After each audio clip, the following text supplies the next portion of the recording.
Same ایک 18 سالہ لڑکی ہے۔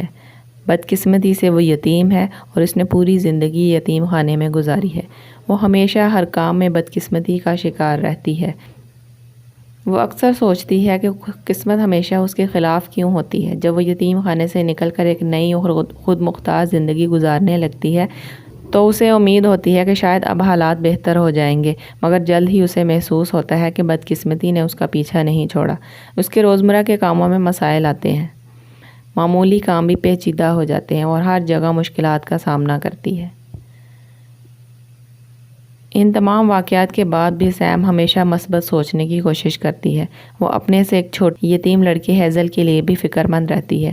وہ چاہتی ہے کہ وہ ایک خوش قسمت خاندان کے ساتھ اپنی زندگی گزارے۔ ایک رات جب سیم پارک میں بیٹھی ہوتی ہے تو اسے ایک کالے رنگ کی بلی جس کا نام بوب ہے نظر آتی ہے۔ بوب نہایت پرسکون انداز میں بیٹھا ہوتا ہے۔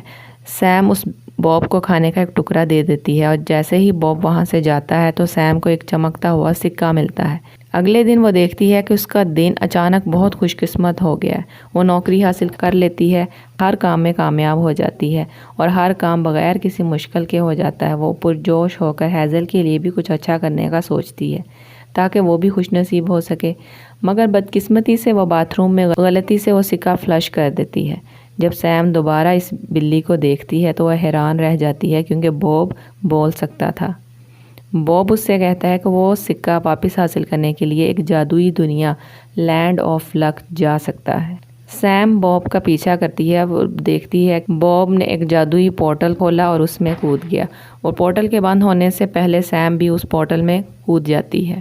لینڈ آف لک ایک شاندار جادوئی جگہ ہوتی ہے۔ یہ جگہ 2 حصوں میں تقسیم ہوتی ہے، گڈ لک اور بیڈ لک۔ گڈ لک جہاں سب کچھ خوش قسمت لوگوں کے لیے تیار کیا جاتا ہے، ہر کوئی خوش، چیزیں اچھی جگہ پر رہتی ہیں، کوئی بھی مسئلہ نہیں ہوتا۔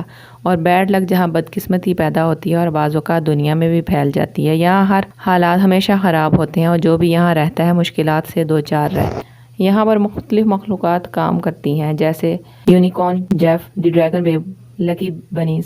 یونیکارن خوش قسمتی کے سکے بنانے کے عمل کو کنٹرول کرتا ہے اور ڈریگن جو قسمت کے ذرائع کو سنبھالتی ہے اور قسمت کے توازن کو برقرار رکھنے کی کوشش کرتی ہے۔ لکی بنیز لوگوں کے لیے خوش قسمتی کے سکے تیار کرتے ہیں اور لیبریکانس وہ اچھے اور برے قسمت کے نظام کو برقرار رکھنے کے لیے کام کرتے ہیں۔ سیم اور بوب خوش قسمتی کے سکے کو حاصل کرنے کے لیے مختلف مراحل سے گزرتے ہیں۔ وہ ایک فیکٹری میں داخل ہونے کی کوشش کرتے ہیں جہاں خوش قسمت سکے بنتے ہیں، مگر انہیں وہاں سے نکال دیا جاتا ہے۔ جب وہ بری قسمت والے حصے میں پہنچتے ہیں تو سیم دیکھتی ہے کہ وہ دنیا حقیقت میں متوازن ہوتی ہے۔ اگر ایک شخص زیادہ خوش قسمت ہوتا ہے تو کسی دوسرے کو بدقسمتی کا سامنا کرنا پڑتا ہے تاکہ نظام درست رہے۔ سیم اس حقیقت کو سمجھنے کی کوشش کرتی ہے اور اسے احساس ہوتا ہے کہ قسمت صرف اچھے یا برے واقعات کا مجموعہ نہیں بلکہ ہمارے تجربات کی عکاسی ہے۔ یہاں سیم کو ایک موقع ملتا ہے کہ وہ اپنا سکہ لے کر واپس حقیقی دنیا میں جا سکے، لیکن وہ ایک مشکل فیصلے میں پھنس جاتی ہے۔ وہ دیکھتی ہے کہ اگر وہ اپنا سکہ لے جاتی ہے تو کسی اور کو بدقسمتی کا سامنا کرنا پڑے گا۔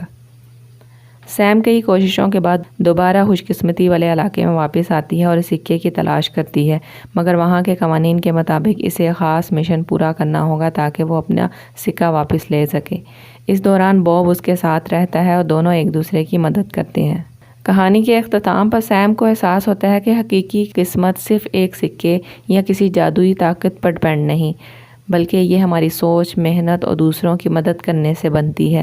وہ فیصلہ کرتی ہے کہ وہ ہیزل کے لیے اپنی اچھی قسمت قربان کرے گی تاکہ وہ ایک خوشحال زندگی گزار سکے۔ اس کے نتیجے میں سیم سیکھتی ہے کہ بعض اوقات بدقسمتی بھی ہمیں کچھ نیا سکھانے کے لیے آتی ہے۔